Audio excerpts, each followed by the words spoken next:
ಸರಿ, ನಾವು ಬರೆಯೋ ಗಣಿತಕ್ಕೂ ಕಂಪ್ಯೂಟರ್ಗಳು ಅದನ್ನ ಅರ್ಥ ಮಾಡ್ಕೊಳ್ಳೋ ರೀತಿಗೂ ಎಷ್ಟು ವ್ಯತ್ಯಾಸ ಇದೆ ಅಂತ ಯಾವತ್ತಾದ್ರೂ ಯೋಚಿಸಿದೀರಾ? ನಾವು ಒಂದ್ ರೀತಿ ಬರೆದ್ರೆ ಅವು ಅದನ್ನ ಪೂರ್ತಿ ಬೇರೆ ಥರನೇ ನೋಡುತ್ತೆ. ಬನ್ನಿ ಇವತ್ತು ಆ ಸೀಕ್ರೆಟ್ ಏನು ಅಂತ ತಿಳ್ಕೊಳ್ಳೋಣ. ಓಕೆ, ಸ್ಕ್ರೀನ್ ಮೇಲೆ ಕಾಣ್ತಿರೋ ಈ ಸಿಂಪಲ್ ಪ್ರಶ್ನೆ ನೋಡಿ. 10 + 5 × 2 ಏನಪ್ಪ ಇದರ ಉತ್ತರ?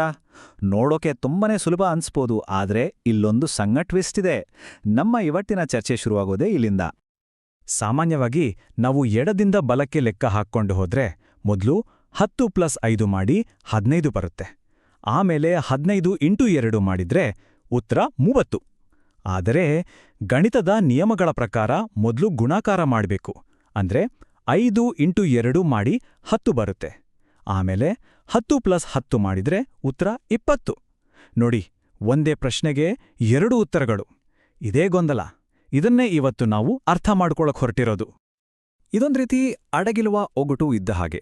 ನಮ್ಗೆ ಗೊತ್ತಿಲ್ಲದ ಹಾಗೆ ನಾವು ಚಿಕ್ಕದಿನಿಂದ ಕೆಲವು ಅದೃಶ್ಯ ನಿಯಮಗಳನ್ನ ಬಳಸ್ತೀವಿ. ಆದರೆ ಕಂಪ್ಯೂಟರ್ಗಳಿಗೆ ಹಾಗಲ್ಲ. ಅದಕ್ಕೆ ಪ್ರತಿಯೊಂದು ನಿಯಮವನ್ನು ಸ್ಪಷ್ಟವಾಗಿ ಒಂದೊಂದೇ ಸ್ಟೆಪ್ ಆಗಿ ಹೇಳ್ಕೊಡ್ಬೇಕು. ಹಾಗಾದ್ರೆ ಏನದು ನಿಯಮಗಳು? ನೋಡೋಣ ಬನ್ನಿ. ನಾವು ಸಾಮಾನ್ಯವಾಗಿ ಬಳಸೋ ಈ ವಿಧಾನಕ್ಕೆ ಇನ್ಫಿಕ್ಸ್ ನೊಟೇಷನ್ ಅಂತ ಹೆಸರು. ಇನ್ಫಿಕ್ಸ್ ಅಂದ್ರೆ ಆಪರೇಟರ್, ಅಂದ್ರೆ ಪ್ಲಸ್, ಮೈನಸ್, ಇಂಟು ಚಿಹ್ನೆಗಳು ಯಾವಾಗಲೂ ಸಂಖ್ಯೆಗಳ ನಡುವೆ ಇರುತ್ತೆ. ಇದು ನಮಗೆಲ್ಲ ಓದೋಕೆ, ಅರ್ಥ ಮಾಡ್ಕೊಳ್ಳೋಕೆ ತುಂಬಾನೇ ನ್ಯಾಚುರಲ್ ಆಗಿರೋ ರೀತಿ.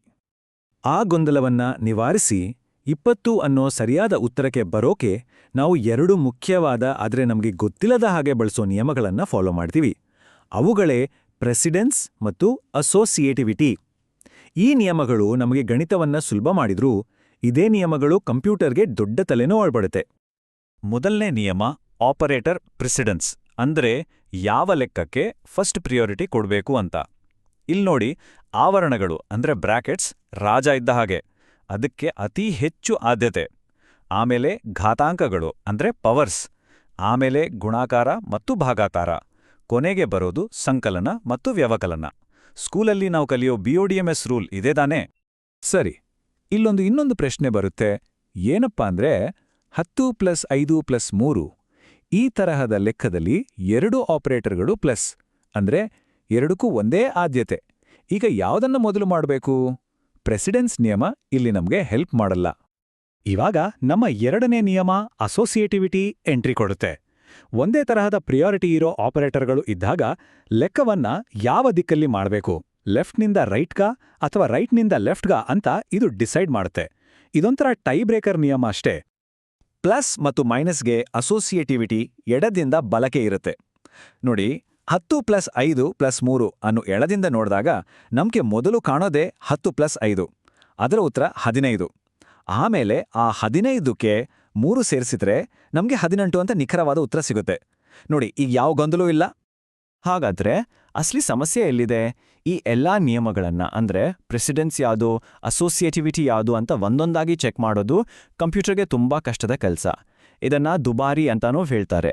ಅಂದ್ರೆ ಇದಕ್ಕೆ ಹೆಚ್ಚು ಪ್ರೊಸೆಸಿಂಗ್ ಪವರ್ ಮತ್ತು ಮೆಮೊರಿ ಬೇಕಾಗುತ್ತೆ. ಈ ಸಮಸ್ಯೆಗೆ ಪರಿಹಾರ ಏನು? ಸ್ಪೆಷಲ್ ಆಗಿ ಕಂಪ್ಯೂಟರ್ಗಳಿಗೋಸ್ಕರನೇ ಗಣಿತವನ್ನ ಒಂದು ಹೊಸ ಭಾಷೆಯಲ್ಲಿ ಬರೆಯೋಕ್ ಶುರು ಮಾಡಿದ್ರು. ಈ ಎಲ್ಲಾ ನಿಯಮಗಳ ಗೊಂದಲವನ್ನೇ ತೆಗೆದುಹಾಕಿ ಲೆಕ್ಕಾಚಾರವನ್ನ ಸಿಂಪಲ್ ಮತ್ತು ಫಾಸ್ಟ್ ಮಾಡೋ ಒಂದು ಭಾಷೆ. ಆ ಪರಿಹಾರ ಏನು ಗೊತ್ತಾ? ಕೇಳಿದ್ರೆ ಆಶ್ಚರ್ಯ ಆಗುತ್ತೆ. ತುಂಬಾನೇ ಸಿಂಪಲ್. ಆಪರೇಟರ್ನ ಜಾಗವನ್ನೇ ಬದಲಾಯಿಸೋದು. ಮೊದಲನೇ ಆಪ್ಷನ್ ಪ್ರಿಫಿಕ್ಸ್ ನೊಟೇಷನ್. ಇದಕ್ಕೆ ಪಾಲಿಶ್ ನೊಟೇಷನ್ ಅಂತಾನೂ ಹೇಳ್ತಾರೆ. ಇಲ್ಲಿ ಆಪರೇಟರ್ ಸಂಖ್ಯೆಗಳ ಪ್ರೀ ಅಂದ್ರೆ ಮುಂಚೆ ಬರುತ್ತೆ. ಇದರಿಂದ ಏನಾಗುತ್ತೆ ಅಂದ್ರೆ ಗೊಂದಲಕ್ಕೆ ಜಾಗವೇ ಇರೋದಿಲ್ಲ, ಎಲ್ಲವೂ ಸ್ಪಷ್ಟ. ನೋಡಿ, ನಾವು ಬರೆಯೋ A + B ಪ್ರಿಫಿಕ್ಸ್ನಲ್ಲಿ +A B ಆಗಿ ಬದಲಾಗುತ್ತೆ. ಎಷ್ಟು ನೇರವಾಗಿದೆ ಅಲ್ವಾ? ಎರಡನೇ ಆಪ್ಷನ್ ಪೋಸ್ಟ್ ಫಿಕ್ಸ್ ನೊಟೇಷನ್ ಅಥವಾ ರಿವರ್ಸ್ ಪಾಲಿಶ್ ನೊಟೇಷನ್. ಇದು ಕಂಪ್ಯೂಟರ್ ಜಗತ್ತಿನಲ್ಲಿ ತುಂಬಾನೇ ಫೇಮಸ್. ಯಾಕಂದ್ರೆ ಹಳೆಯ HP ಕ್ಯಾಲ್ಕುಲೇಟರ್ಗಳಿಂದ ಹಿಡಿದು ಇವತ್ತಿನ ಕಂಪೈಲರ್ಗಳವರೆಗೂ ಇದನ್ನೇ ಬಳಸೋದು. ಇಲ್ಲಿ ಆಪರೇಟರ್ ಸಂಖ್ಯೆಗಳ ಪೋಸ್ಟ್ ಅಂದ್ರೆ ನಂತರ ಬರುತ್ತೆ. ಇಲ್ಲಿ ನೋಡಿ, ನಮ್ಮ A + B ಪೋಸ್ಟ್ ಫಿಕ್ಸ್ನಲ್ಲಿ AB+ ಅಂತ ಆಗುತ್ತೆ. ಮತ್ತೆ ಅದೇ ಐಡಿಯಾ, ಆದ್ರೆ ಈ ಸರಿ ಆಪರೇಟರ್ ಕೊನೆಗೆ ಹೋಗಿದೆ ಅಷ್ಟೇ. ಹಾಗಾದ್ರೆ ಈ ಪ್ರಿಫಿಕ್ಸ್ ಮತ್ತೆ ಪೋಸ್ಟ್ ಫಿಕ್ಸ್ನ ನಿಜವಾದ ಪವರ್ ಏನೋ? ಸಿಂಪಲ್. ಇವುಗಳಿಗೆ ಪ್ರೆಸಿಡೆನ್ಸ್ ನಿಯಮಗಳ ತಲೆನೋವಿಲ್ಲ, ಅಸೋಸಿಯೇಟಿವಿಟಿ ನಿಯಮಗಳ ಬಗ್ಗೆ ಚಿಂತೆ ಇಲ್ಲ. ಅಷ್ಟೇ ಅಲ್ಲ, ಬ್ರಾಕೆಟ್ಗಳ ಅವಶ್ಯಕತೆಯೇ ಇಲ್ಲ. ಇದರಿಂದ ಕಂಪ್ಯೂಟರ್ಗೆ ಲೆಕ್ಕ ಹಾಕೋದು ತುಂಬಾನೇ ನೇರ ಮತ್ತು ಮಿಂಚಿನ ವೇಗದಲ್ಲಿ ಆಗುತ್ತೆ. ಇದರಿಂದ ನಮಗೆ ಒಂದು ವಿಷಯ ಕ್ಲಿಯರ್ ಆಗುತ್ತೆ.